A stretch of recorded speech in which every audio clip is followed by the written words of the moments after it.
الفاتحة إلى روح سيدنا وحبيبنا وشفيعنا رسول الله محمد بن عبد الله وعلى آله وأصحابه وأزواجه وذرياته وأهل بيته أجمعين، خصوصا إلى روح سيدنا أحمد بن عيسى المحاضر الفقيه المقدم محمد بن علي وعلوي وأصول وفروئهم وإلى حضرة النبي محمد صلى الله عليه وسلم. الفاتحة. أعوذ بالله من الشيطان الرجيم. بسم الله الرحمن الرحيم. الحمد لله رب العالمين الرحمن الرحيم مالك يوم الدين. إياك نعبد وإياك نستعين صراط المستقيم صراط الذين أنعمت عليهم غير الضالين آمين. Kita doakan kepada saudara-saudara kita yang wafat, almarhum Bapak Baharun bin Ibrahim, ya. Semoga Allah jadikan kuburannya taman surga. Allahumma fir lahu warhamhu wa'afi wa'fu anhu wa akrim nuzulahu wa wasi' madkhalahu wa ghsilhu bima'i wasalji wa barbanakkihi minal khataya kama yunka sawba abyad minad danas. Allahumma abdilhum daran khairan min darihim wa ahlan khairan min ahlihim wa zawzan min zawjihim wa zawzan khairan min zawjihim wa ila hajatin nabiyil Fatiha. A'udzu billahi minasyaitonir rajim. Bismillahirrahmanirrahim. Alhamdulillahirabbil maliki yaumiddin. Iyyaka na'budu wa iyyaka nasta'in. Shiratal mustaqim shiratal ladzina an'amta 'alaihim ghairil maghdubi 'alaihim. Amin. Juga kepada almarhum Bapak Akbar, ya, yang suami dari Ibu Putri, ya, yang istiqomah menghadiri majelis kami. Suami beliau meninggal, beliau sementara libur, ya, masa iddah, gak bisa kemana-mana dulu. Nah, semoga Allah ampunkan dosanya, diberikan maghfirah fi qabrih, diluaskan kuburannya, dia berikan rahmah, dimasukkan ke dalam surga. Wa ila hadratin Nabi al-Fatihah. A'udzu billahi minasyaitonir rajim. Bismillahirrahmanirrahim. Alhamdulillahirabbil alamin arrahmanir rahim maliki yaumiddin. Iyyaka na'budu wa iyyaka nasta'in shiratal mustaqim shiratal ladzina an'amta 'alaihim. Dan Ibu Putri diberi kesabaran, ketabahan, kemudian urusannya dimudahkan oleh Allah, ya, gelar doktornya dipercepat, dimudahkan, bijahin Nabi walin Nabil Fatihah. A'udzubillahi minasyaitonir rajim. Bismillahirrahmanirrahim. Alhamdulillahirabbil alamin arrahmanir rahim maliki yaumiddin. Iyyaka na'budu wa iyyaka nasta'in shiratal mustaqim shiratal ladzina an'amta 'alaihim ghairil maghdubi 'alaihim waladdallin amin. Juga kepada Bapak Thoriqnya yang sakit, semoga Allah sembuhkan, diangkat penyakitnya bibarakati asrar suratul Fatihah wa bibarakati wa bijahi sayyidina Muhammad sallallahu alaihi wasallam. Allahumma shalli wa sallim ala sayyidina Muhammad tibbil qulub wa dawaiha wa afiyat abdani wa shifaiha wa nuril absari wa diyaiha wa quti aizari arwahi wa qidahi wa ila hadratin Nabi al-Fatihah. A'udzu billahi minasyaitonir rajim. Bismillahirrahmanirrahim. Alhamdulillahirabbil alamin arrahmanir rahim maliki yaumiddin. Iyyaka na'budu wa iyyaka nasta'in. Ihdinas siratal mustaqim shiratal ladzina an'amta 'alaihim ghairil maghdubi 'alaihim waladdallin amin. Assalamualaikum warahmatullahi wabarakatuh. Alhamdulillahirabbil alamin. Allahumma shalli wa sallim ala sayyidina Muhammadin miftahi babi rahmatillah adada ma fi ilmillah salatan wa salamun daimin mutalazimin bidawai mulkillah wa ala alihi wa sahbihi wa man walah amma ba'du. Subhanaka la ilma lana illa ma 'allamtana innaka antal alimul hakim. Rabbi ishrah li sadri wa yassir li amri wahlul 'uqdatam min lisani yafqahu qawli wa saddid lisani wa hdi qalbi bihaqqi sayyidina Muhammadin sallallahu alaihi wasallam. Ya man huwa fi uluhi kain, ya man huwa fi hamid, ya man huwa fi majrimatin. Allahumma akrimna bi nuril fahmi wa akhrijna min zulumatil wahmi warzuqna fahman nabiyyin wa hifdzal mursalin wa ilhama malaikatil muqarrabin. Rabbana zidni ilman wa fahma wa aqla ya akram akramin bihaqqi sayyidina Muhammadin khatamil anbiya'i wal mursalin. ya Rahman ya Rahim, wa sallallahu ala sayyidina Muhammadin wa ala alihi wa sahbihi wa barak wa sallam, walhamdulillahi rabbil alamin. Yang saya muliakan, saya hormati seluruh imam masjid Al-Muhajirin, yang saya muliakan, saya hormati para habaib, para orang tua, wabil khusus Habib Alwi Albar, para hadirin hadirat, Dr. Sulfi, Dr. Abdurrahman, wa jamil hadirin wal habaib wal asatidz, muslimin muslimat rahimakumullah wa rahamana amin wa rahimana amin ya rabbal alamin. Kita jangan lupa membaca setiap hari, tidak boleh libur. Setiap hari tidak boleh libur untuk membaca La ilaha illallah Muhammad Rasulullah. Kita gak tahu kapan kita meninggal. Ini kalimat singkat tapi fadilahnya besar. Tidak heran kalau para aulia kaum sholihin merutinkan habis salat zikir tauhid. Jangan sampai ditinggal. Ini kalimat kalau Allah tampakkan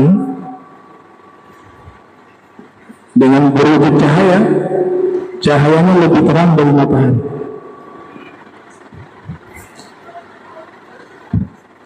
La ilaha illallah Muhammad Rasulullah.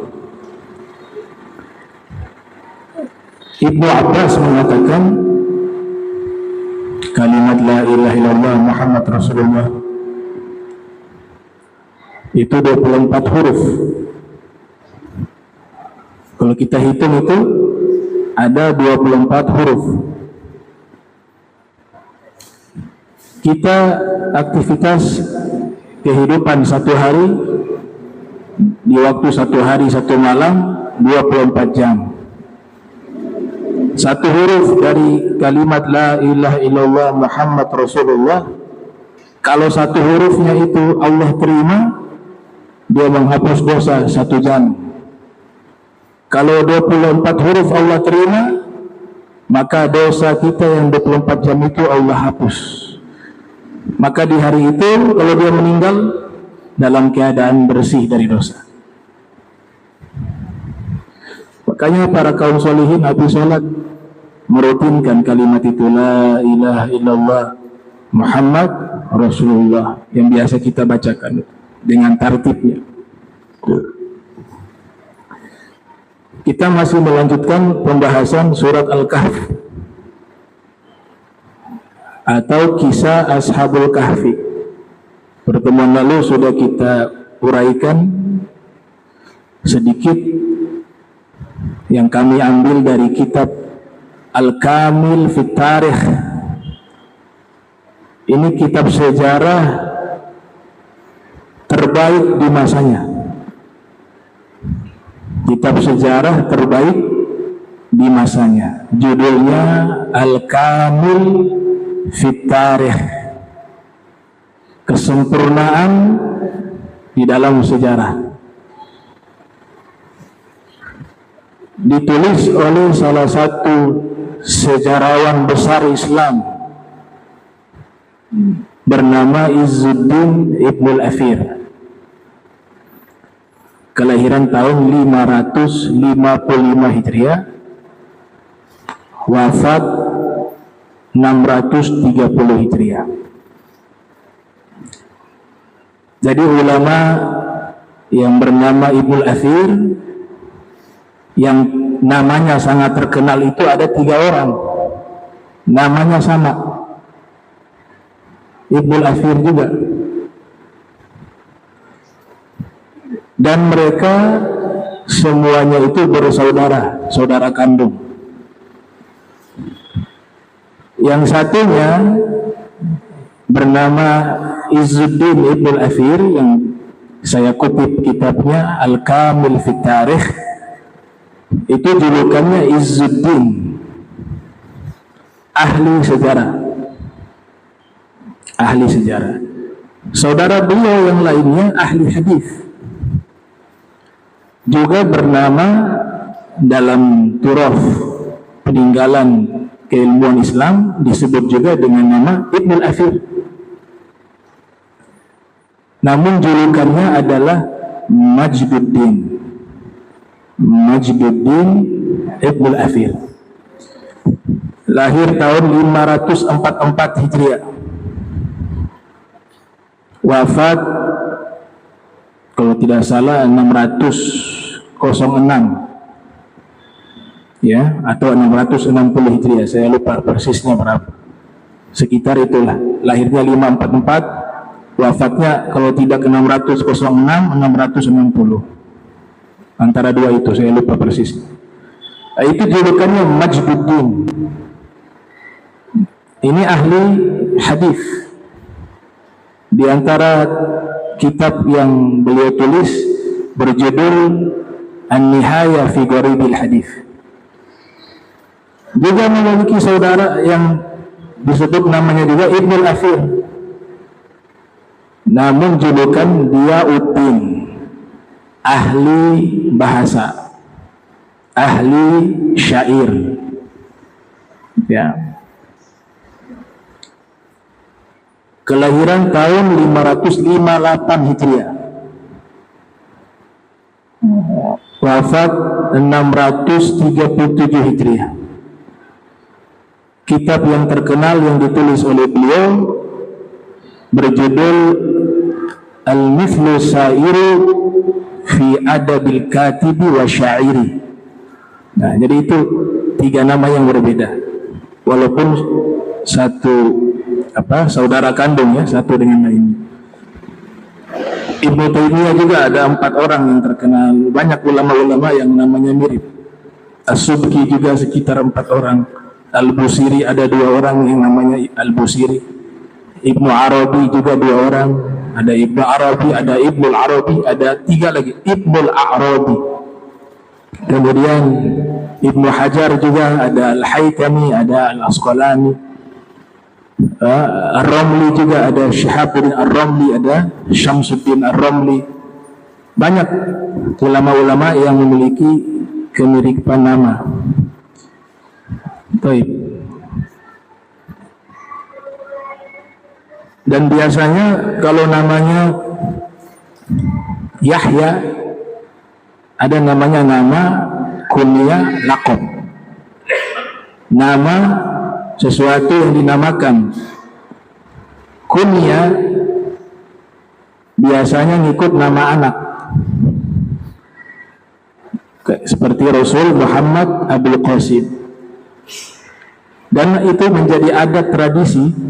Bahkan ada kitab-kitab membahas tentang kunyah berjudul Kitabul Kunyah, ditulis oleh banyak ulama hadis.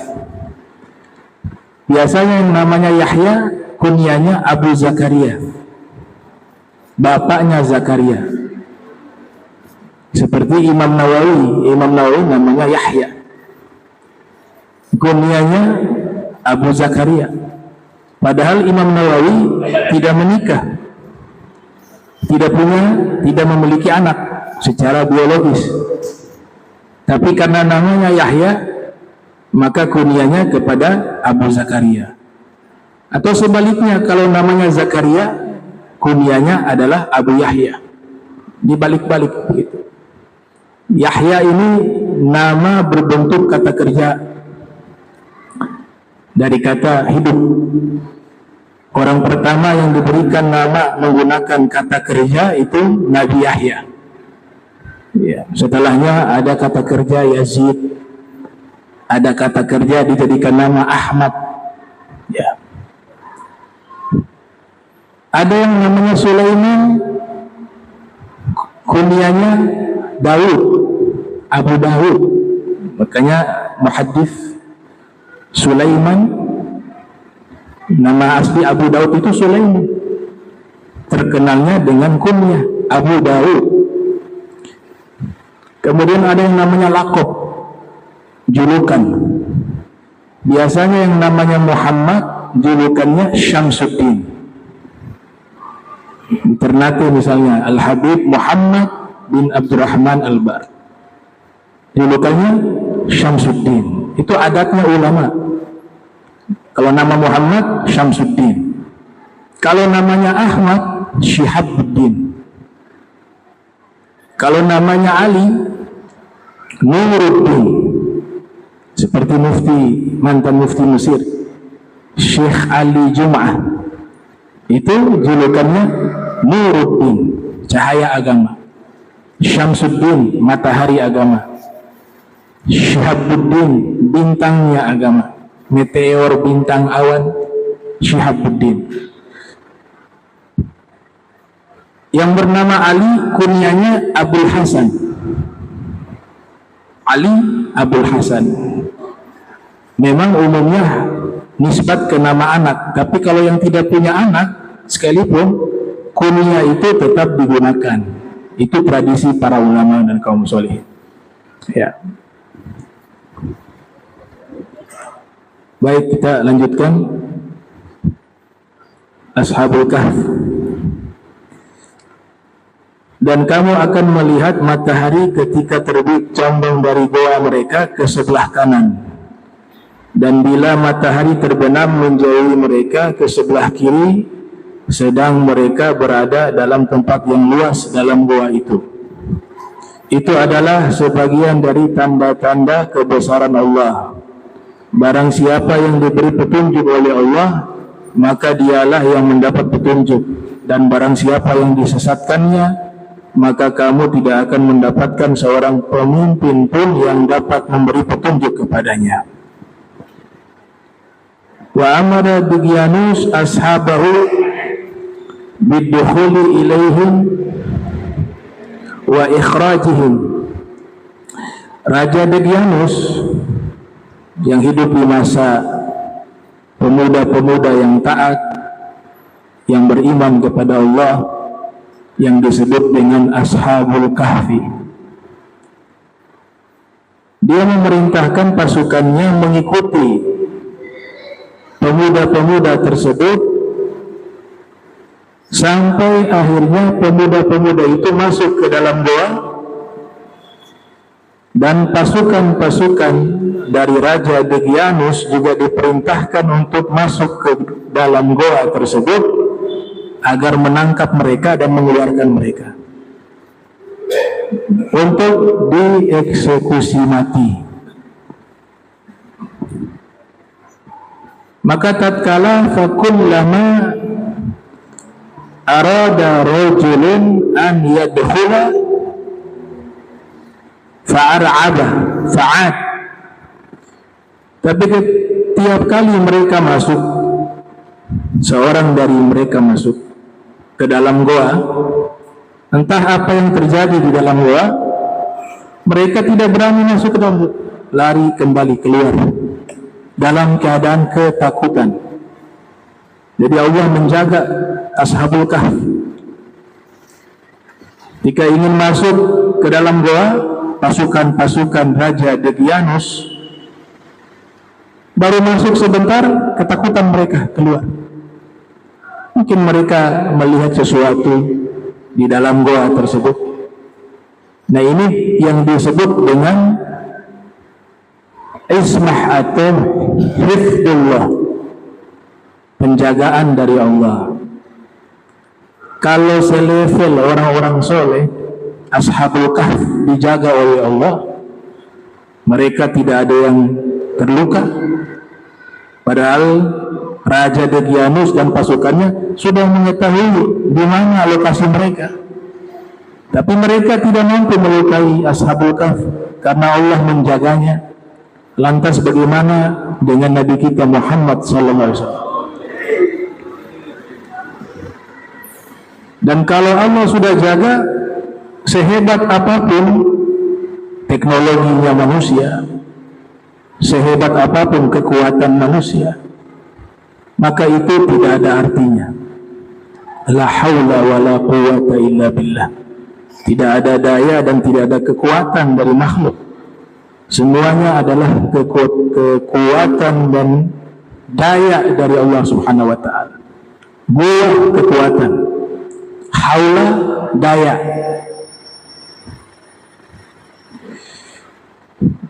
Qala fabni alaihim babal kahf. Fabni alaihim babal kahf. Akhirnya Raja Degyanus ini putus asa. Semua pasukannya masuk, keluar dalam keadaan ketakutan. Tidak mampu menangkap Ashabul Kahfi. Jangankan menangkap, menyentuh pun tidak mampu. Melihat pun tidak mampu. Dijaga oleh Allah Ta'ala. Maka Raja Degyanus memerintahkan fabni alaihim babal kahf. Tutup saja pintu goa itu, kita tutup dengan batu sehingga mereka tidak bisa keluar, dan pada akhirnya mereka mati kelaparan dan kehausan. Maka dibangun ya fabni alaihim babal kahf wada'hum yamutu ju'an wa 'atasha. Tinggalkan mereka di dalam goa dalam keadaan lapar dan haus hingga nanti mereka mati. Maka ditutuplah itu pintu goa pakai batu yang besar, ditutup. Dan pintu goa itu sulit untuk dibuka karena batu yang sangat besar. Wallahu alam dengan cara apa mereka menutup itu batu tidak dijelaskan secara spesifik. Fafa'ala fabaqau zamanan ba'da zamanin. Tatkala batu itu ditutup, mereka tidak bisa keluar. Di saat itulah Allah Ta'ala tidurkan mereka. Mereka tertidur di dalam goa 300 tahun lebih. Fi riwayah yang diperdebatkan oleh para ulama yaitu 309 tahun. 309 tahun. Fabaqau zamanan ba'da zaman. Maka mereka menetap di tempat tersebut melintasi zaman, waktu yang sangat panjang. Thumma inna ra'iyan adrakahul mataru. Kemudian sudah sampai 300 tahun, ini Raja Degyanus sudah mati, pasukan-pasukannya juga sudah mati. 300 tahun. Pada waktu 300 tahun setelahnya, tiba-tiba datang seorang pengembala kambing. Inna ra'iyan adrakahul matar. Jadi ada seorang pengembala kambing mengembalakan kambingnya, hujan besar turun. Maka dia cari tempat berteduh. Qadarullah, Allah takdirkan pengembala kambing ini berteduh di goanya Ashabul Kahfi. Dia berteduh di situ. Kemudian pengembala kambing ini dia berkata, faqal, "Lau fatahtu baba hadzal kahfi fa adkhaltu ghanami fihi." Seandainya saya bisa membuka batu yang menutup pintu goa itu atau goa ini, sehingga aku akan bawa masuk kambing-kambingku ke dalam goa tersebut untuk berteduh dari air curahan hujan tersebut. Ternyata baru bicara seperti itu, Allah Ta'ala dengan kuasanya fafatahahu, membuka. Dia terbuka secara otomatis batu besar itu. Maka pengembala kambing ini terkejut. Ketika masuk ke dalam goa, dia dapati ada orang tidur di dalam. Ini kekuasaan Allah. Ini yang namanya keramat. Keramat para aulia. Faraddallahu ilaihim arwahahum minal ghad hina asbahu. Maka di saat itu juga Allah mengembalikan ruh mereka ke dalam jasad mereka yang dijaga oleh Allah Ta'ala. Lantas mereka semuanya bangun dari tidurnya. Waktu mereka bangun terjadi dialog. Nah, ini keterangan pengembala kambingnya dalam kitab Al-Kamil fi Tarikh tidak menerangkan. Pengembala kambingnya menyaksikan mereka bangun, ikut bersama mereka, itu datanya tidak ada, maklumatnya tidak ada. Tapi pembahasannya ke Ashabul Kahfi. Ketika mereka bangun, terjadi dialog. Wa kadzalika ba'atsnahum liyatasaalu bainahum. Qala qail minhum kam labithtum? Qalu labithna yauma aw ba'da yaumin. Ketika mereka bangun, mereka saling bertanya, kita tidur ini berapa lama kira-kira? Yang satu menjawab, oh 1 hari. Yang lainnya menjawab, enggak, setengah hari. Jadi di pikiran mereka tidur itu hanya sesaat, 1 hari atau setengah hari. Tidur pulas, nyenyak. Dan ini Allah abadikan di dalam Al-Quran. Qalu rabbukum a'lamu bima labithtum. Kemudian Allah Ta'ala berfirman, ada yang berkata dari mereka, yang lain menjawab 1 hari, yang lainnya menjawab setengah hari, tapi yang lainnya mengatakan Allah yang menciptakan kalian lebih mengetahui berapa lama kalian tidur. Itu. Walhasil tidur panjang, lapar mereka meminta satu orang untuk pergi ke kota tempat tinggalnya di kota mereka untuk membelikan makanan. Fab'athu ahadakum biwarikikum hadhihi ilal Madinah. Maka suruhlah salah seorang di antara kamu untuk pergi ke kota dengan membawa uang perakmu. Itu dalam Al-Quran. Warikun itu perak. Kalau warokun kertas. Warokun kertas bisa, daun bisa. Warikun fiddah, perak. Pergilah membawa uang perakmu ini, dan hendaklah dia lihat manakah makanan yang lebih baik. Maka hendaklah ia membawa makanan itu untukmu, dan hendaklah ia berlaku lemah lembut, dan janganlah sekali-kali menceritakan halmu kepada seorang pun. Falamma atababal Madinah, maka satu orang ini yang diutus untuk beli makanan, dia kembali ke kotanya. Bisa bayangkan ya, 300 tahun semenjak dia ditidurkan, kemudian disuruh kembali lagi ke kotanya, itu sudah 300 tahun berikutnya. Tentu perubahan sangat drastis. Perubahan kota-kota tersebut juga akan mengalami perubahan. Maka ketika dia masuk pintu kota tersebut, dia bingung. Ini kota apa ini? Tidak ada yang dia kenali, semuanya berubah. Dia jalan lihat kanan kiri, orang-orangnya juga muka-muka baru semua. Ini siapa? Pikiran dia baru bangun tidur. Ini nanti akan terjadi sama halnya dengan kita. Hari kebangkitan, keadaan kita persis seperti itu. Ini simulasi, Allah buat simulasi hari kebangkitan. Kita percaya bahwa kita semua ini suatu saat akan meninggal dunia, dan suatu saat akan dibangkitkan oleh Allah Ta'ala. Namanya Yaumul Ba'ats.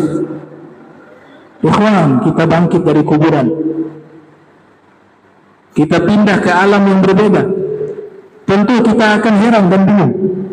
Ini apa yang terjadi? Ini baru 300 tahun. Yang tidur di kuburan dengan ruhnya itu, hidup di dalam kuburan, itu macam-macam. Ada yang 1000 tahun, ada yang 2000 tahun, ada yang 3000 tahun, dan seterusnya.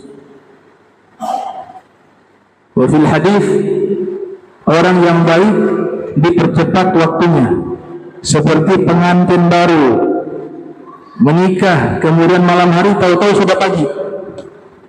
Itu orang-orang soleh, dalam kuburannya tidak terasa waktu. Tapi orang-orang yang diazab dalam kuburannya, waktunya terasa sangat lama. Sampai-sampai keluar dari lisannya, ya Allah, saya tidak kuat diazab di kuburan, cepat masukkan saya ke dalam neraka. Padahal dalam neraka lebih parah. Nggak ada pilihan. Karena tidak mampu dengan azab kubur, dia minta mempercepat sudah masuk neraka. Allahumma inni a'udzubika min azabil qabr.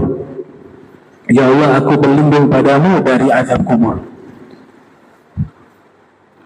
Maka dia ketika melihat di sekitar kota tersebut, orang-orangnya juga dia lihat, tidak ada satupun yang dia kenali.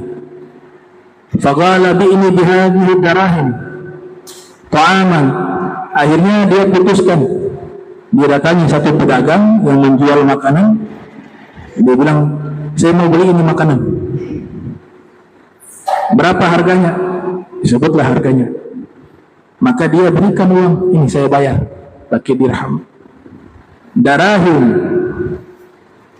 darahim jamak dari dirham, mata uang yang terbuat dari perak. Kalau dinar, mata uang yang terbuat dari emas.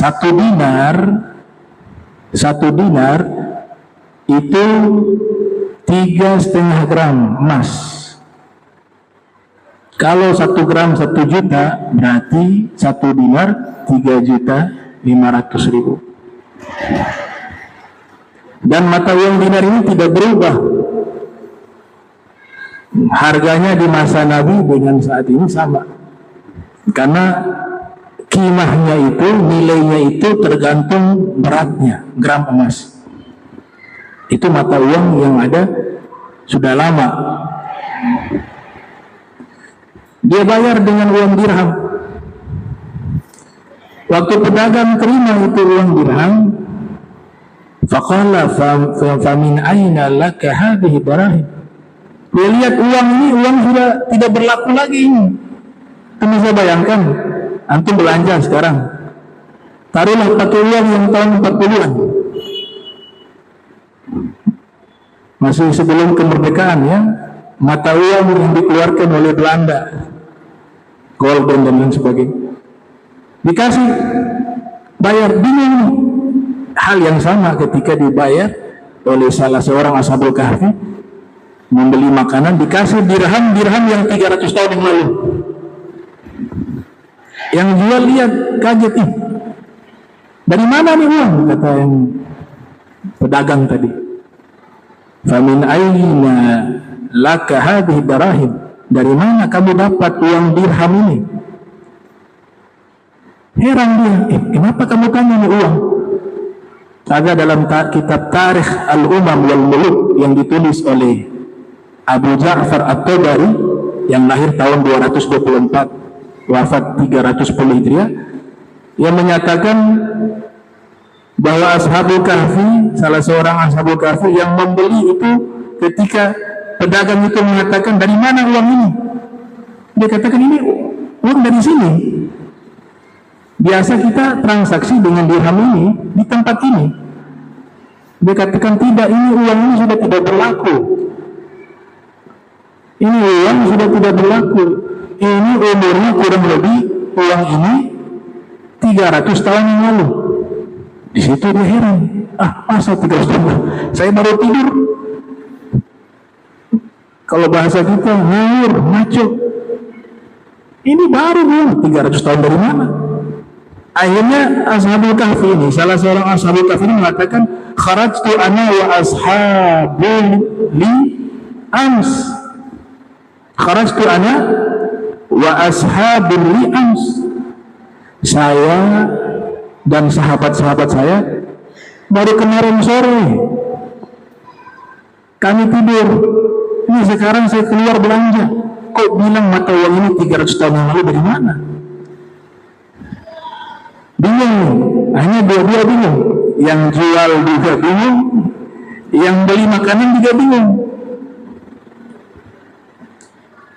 Thumma asbahu fa arsaluni faqala hadhihi darahim kanat ala ahdi maliki fulan. Kemudian pedagang tersebut mengatakan, ini uang, coba perhatikan, ini cetakannya ada. Biasa di uang kan ada cetakannya, tulisan. Di situ ada gambar raja dan namanya. Ini uang kamu ini, rajanya namanya Degyanus.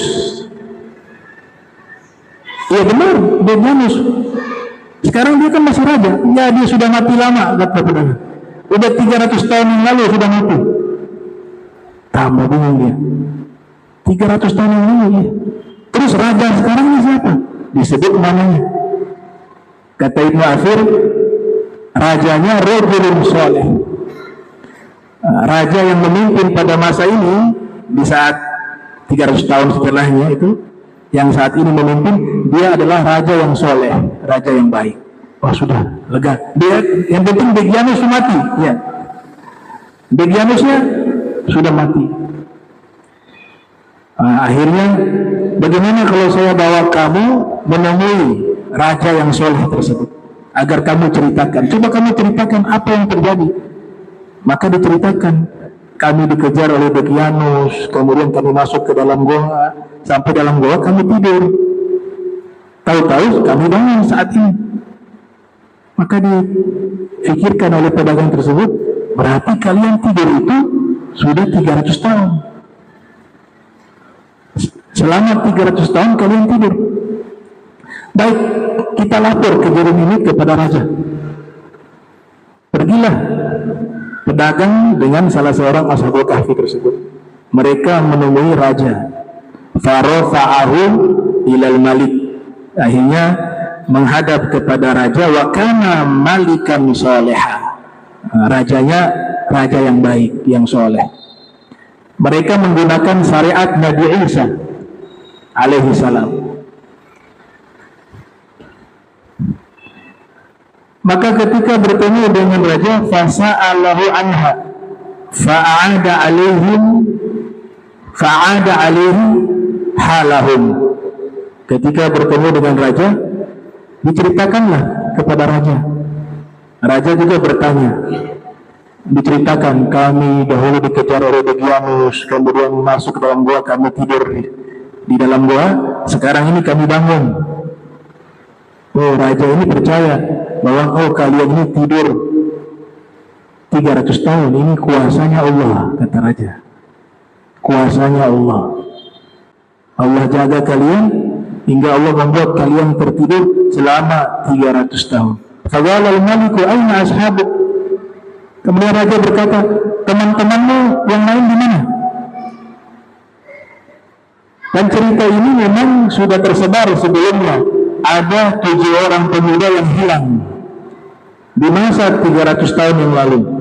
Jadi sudah jadi cerita rakyat. Maka ketika raja melihat hanya 1 orang, sedangkan cerita rakyat itu berkembang, itu 7 orang, ditanya, teman-teman kamu di mana yang lain? Maka dia katakan, ada di dalam goa. Ini goanya ini masih diperdebatkan ya. Ada yang mengatakan di Jordania, ada juga yang mengatakan di Irak, dan ada yang mengatakan di tempat yang lain di sekitaran situ, di Syam. Akan tetapi yang sangat terkenal itu yang ada di Jordan. Bahkan Ashabul Kahfi ini menurut Al-Imam Ali bin Abi Thalib, kemudian diterjemahkan oleh ulama, itu adanya di wilayah Turki. Adanya di wilayah Turki. Jadi tidak suatu hal yang disepakati oleh sejarawan. Tempatnya itu tidak disepakati oleh sejarawan. Walhasil akhirnya raja mengatakan, kalau gitu antarkan saya ingin bertemu dengan sahabat-sahabatmu. Qala intaliqu ma'i fantalaqu ma'ahu. Naam. Intalaku, maka mereka pun pergi. ma'ahu bersama sang raja hatta atau babal kahf. Akhirnya sampailah di depan pintu goa. Dia tunjukkan ini tempatnya. Kami tidur di dalam sini. Faqala da'uni adkhul ila ashabi qablakum li'alla yasma'u aswatakum fayakhafu zannan minhum anna Daqyanus qad alima bihim. Maka yang mengantarkan salah seorang ashabul kahfi itu mengatakan, jangan kalian masuk dulu, biar saya dulu yang masuk terlebih dahulu, sehingga saya menemui sahabat-sahabatku, agar jangan sampai mereka menyangka kalian ini pasukannya Daqyanus. Biarkan saya masuk terlebih dahulu, saya ceritakan peristiwanya, kejadiannya, sehingga mereka tidak menyangka bahwa kalian ini adalah pasukan-pasukannya Daqyanus. Maka saya minta suaranya jangan kuat-kuat, pelan-pelan saja. Ya. Ya Allah yasma'u aswatakum fa yakhafu min an Daqyanus qad alima bihim. Fadakhala alaihim wa akhbarahum al-khabar. Nah, kalian jangan sampai mengeraskan suara dan janganlah kalian masuk ke dalam goa kecuali saya terlebih dahulu. Saya khawatir nanti mereka menyangka kalian adalah pasukan Daqyanus dan Raja Daqyanus sudah mengetahui di mana lokasinya mereka. Itu, biar saya dulu yang masuk. Akhirnya diizinkan. Ini salah satu utusan Ashabul Kahfi ini, dia masuk ke dalam goa bertemu dengan sahabat-sahabatnya. Kemudian dia ceritakan pada mereka, kita ini sudah hidup 300 tahun.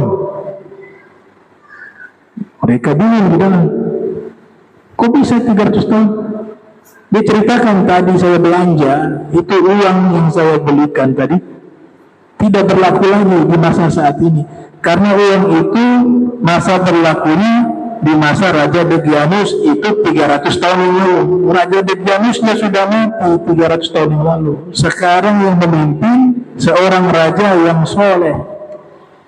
Diceritakan, raja yang soleh itu dengan pasukannya ada di luar goa ini. Mereka ingin bertemu dengan kalian. Masya Allah. Akhirnya fasajadu syukran lillah. Mereka semua sujud syukur. Berarti Raja Daqyanus sudah tidak ada. Kemudian mereka mengatakan, ini satu kemuliaan besar yang Allah berikan. Allah tidurkan kita selama 300 tahun. Ayo kita sama-sama sujud syukur kepada Allah. Mereka sujud syukur.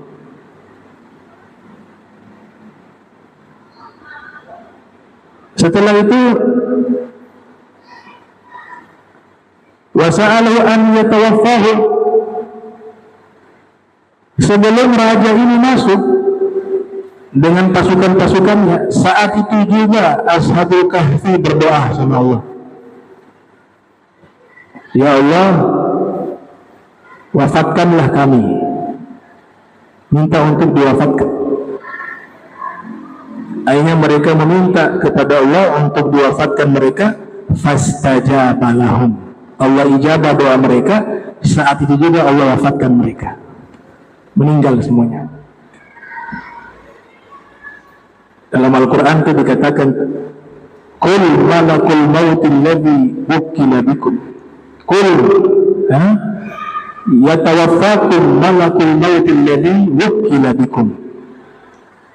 Qul huwa alladzi yatawaffakum malakul mautil wukila bikum. Katakanlah, dia Allah yang mewafatkan kalian lewat malakul maut, mencabut nyawa mereka, meninggal. Fadaraba ala udhunih wa adhanihim wa arada al-malik ad-dukhul alaihim fakanu kullama dakhala alaihim rajulun ar'ab. Ketika mereka semua sudah meninggal di dalam goa tersebut, raja dan pasukannya masuk. Ketika masuk, mereka tidak bisa masuk sampai terlalu dalam, terlalu jauh yang goa itu. Allah sudah jaga nih Ashabul Kahfi. Akhirnya raja keluar dalam keadaan takut bersama pasukan-pasukannya. Dan tiap kali mereka masuk, mereka tidak mampu untuk masuk ke dalam gua. Ar'ad, keluar dalam keadaan takut. Falam yaqdiru an yadkhulu alaihim fa'ada anhum. Maka raja memutuskan, kita tidak bisa masuk melihat mereka, tapi paling tidak kita sudah dapat pelajaran, kata raja. Ini kebesaran Allah, kita saksikan sendiri. Mereka Allah tidurkan selama 300 tahun. Karena mereka menghindari raja yang zalim untuk mereka menjaga keimanan mereka. Dipaksa oleh raja Didianus untuk menyembah berhala, mereka tidak mau. Akhirnya mereka menyelamatkan keimanan mereka, mereka lari keluar dari kota mereka. Maka Allah muliakan mereka saat itu dengan Allah tidurkan mereka selama 309 tahun. Maka raja perintahkan bangun masjid di tempat tersebut. Fabanau alaihim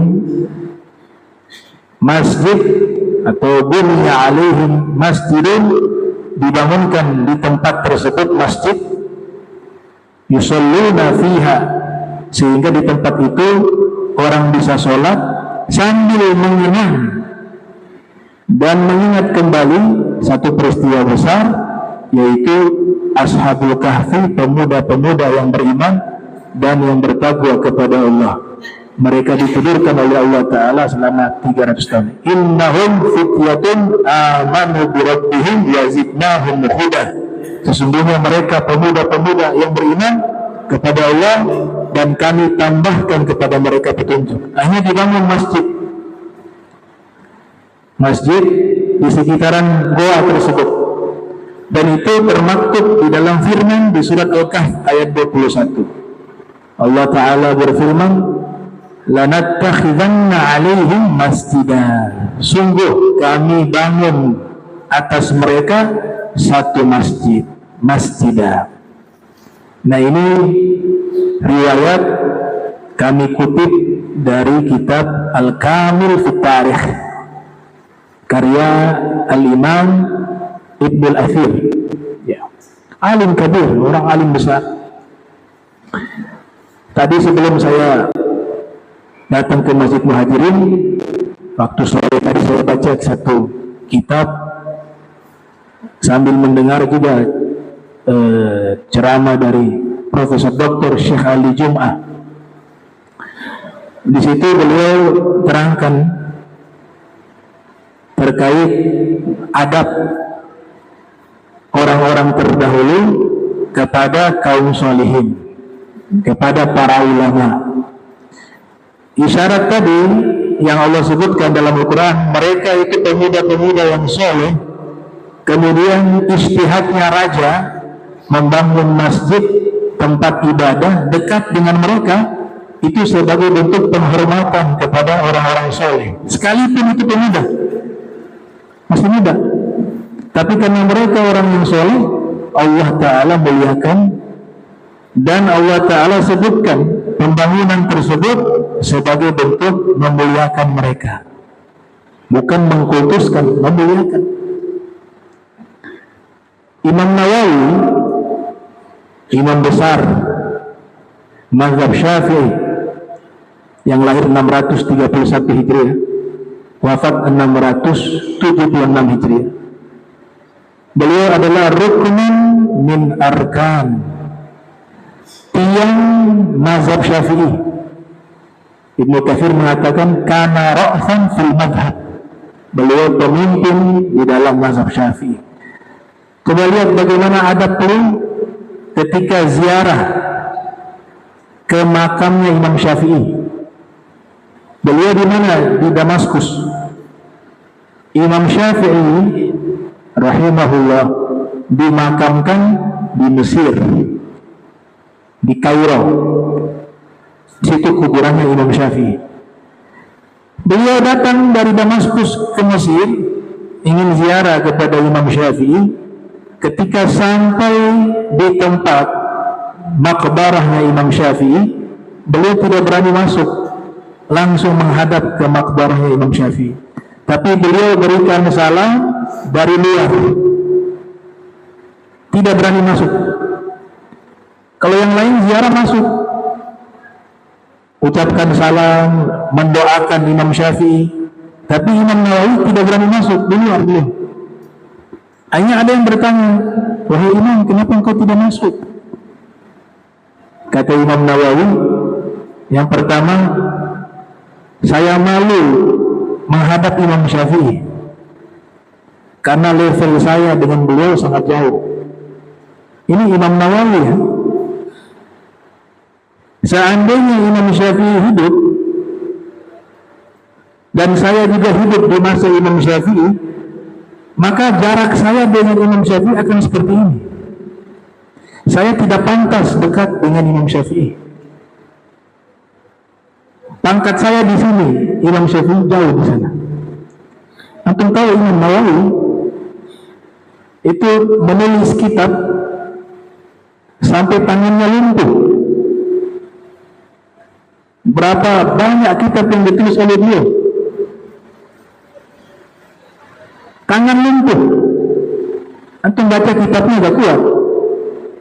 Itu Al-Majmu' puluhan jilid, Riyadhus Shalihin puluhan jilid, yang belum dicetak lebih banyak dari itu. Itu tulisan tangan, bukan zaman kita pakai copy paste. Tulisan tangan, dan niatnya betul-betul untuk apa?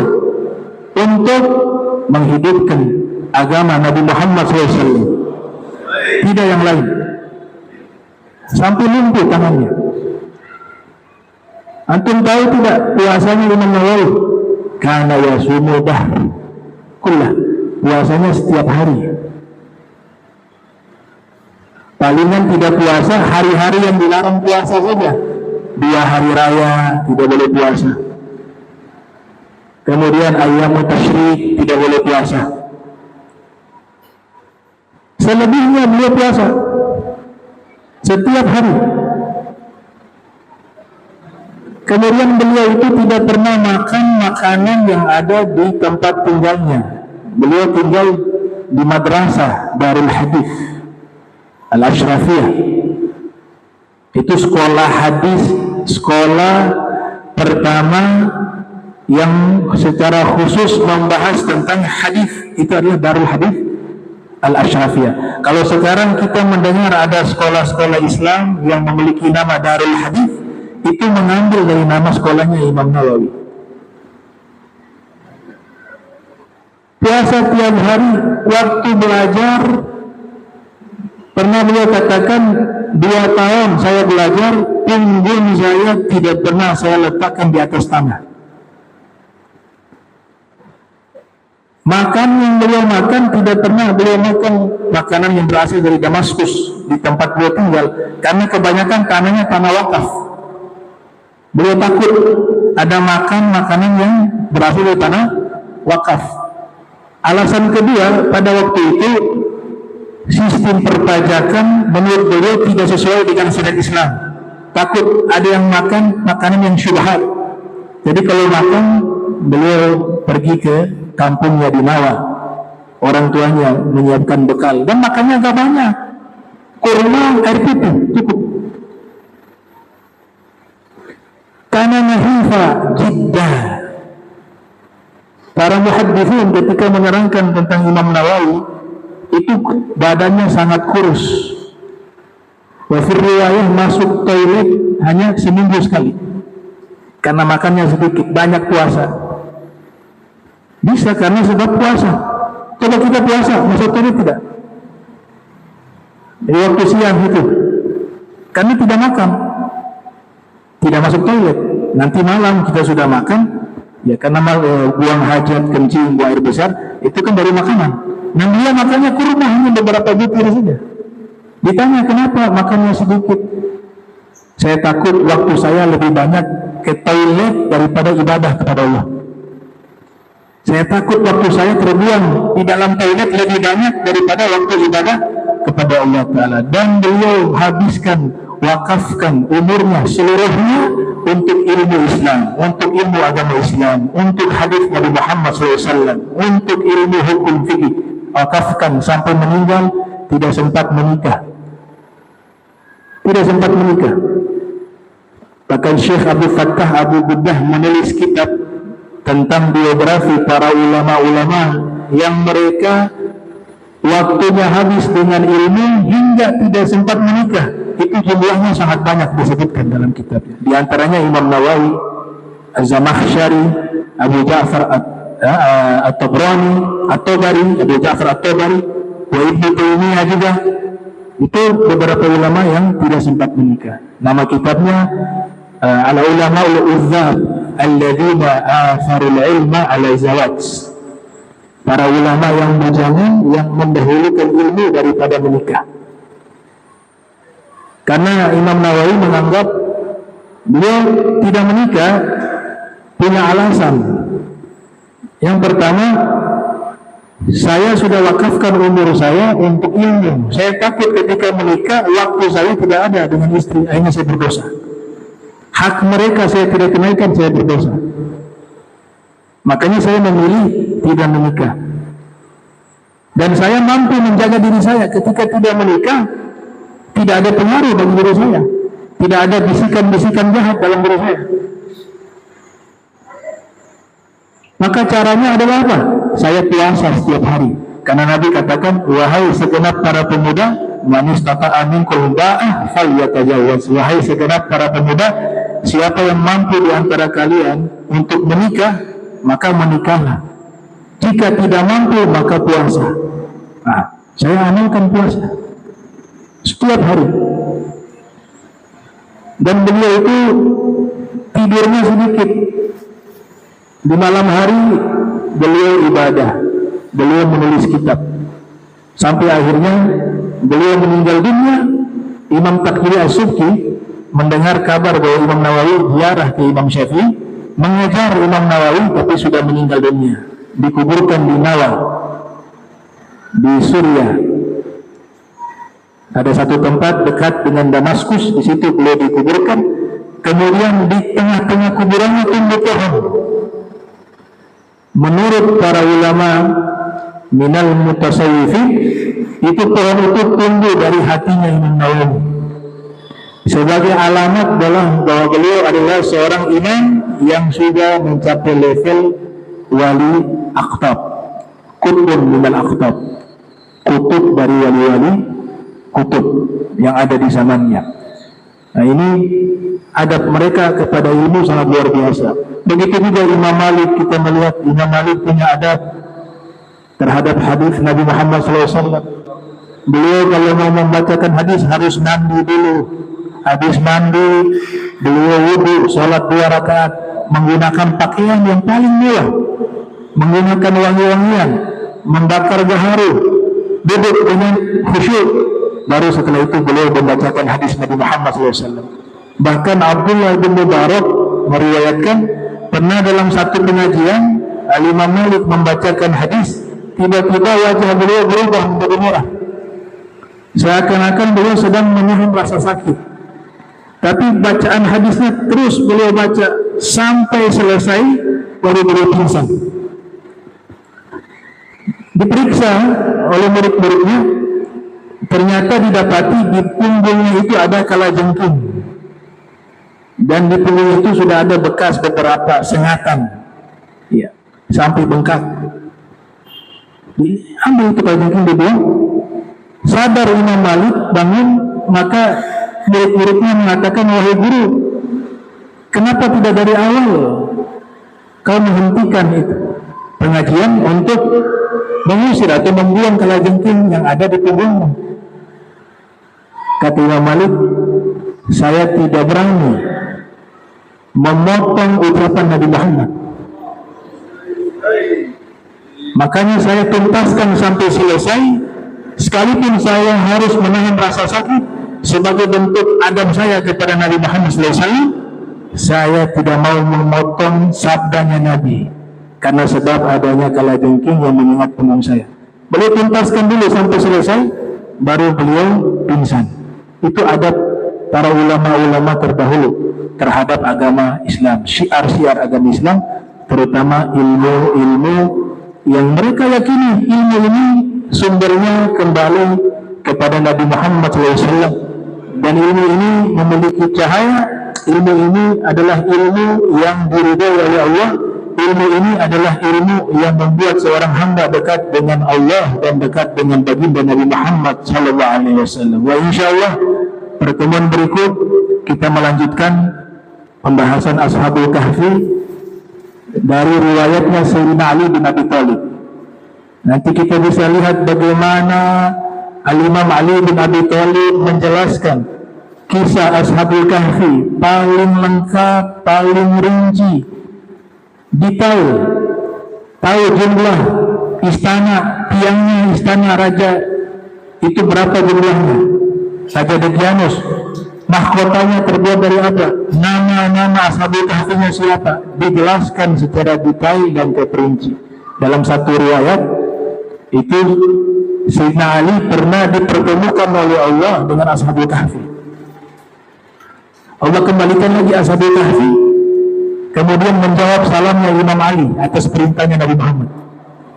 Dan Ashabul Kahfi mengatakan, kami, nanti pertemuan berikut kita bahas lebih rinci, kami diperintahkan di dalam agama kami lewat lisan Nabi Isa untuk beriman kepada Nabi Muhammad, dan untuk beriman juga kepada sahabat-sahabat Nabi Muhammad, dan juga kami diperintahkan untuk menghormati dan memuliakan engkau wahai Imam Ali bin Abi Thalib.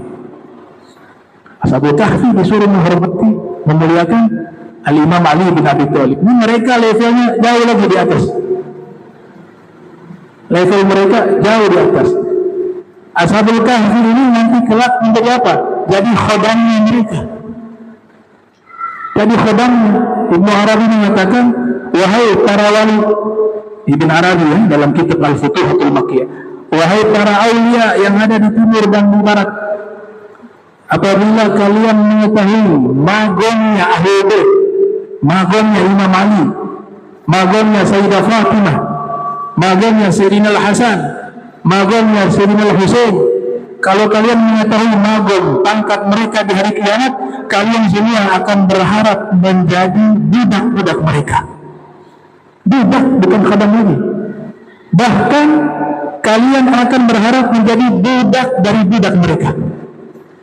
Budak dari budak mereka. Itu fatwanya Al-Imam Muhyiddin Syekhul Akbar Al-Qubritul Ahmar Ibn Arabi. Ya, insyaallah pertemuan berikut kita akan bahas. Allahumma jam'ana hadza jam'a marhuma wa tafarraqna dari tafarruqan ma'suma wa la tajal minna wa la minna shakila mahruma. Subhanaka bihamdika asyhadu an astaghfiruka wa atubu ilaik. Wa sallallahu ala sayyidina Muhammad wa ala alihi wa sahbihi wa baraka wasallam. Wa lakum minkum wassalamu alaikum warahmatullahi wabarakatuh.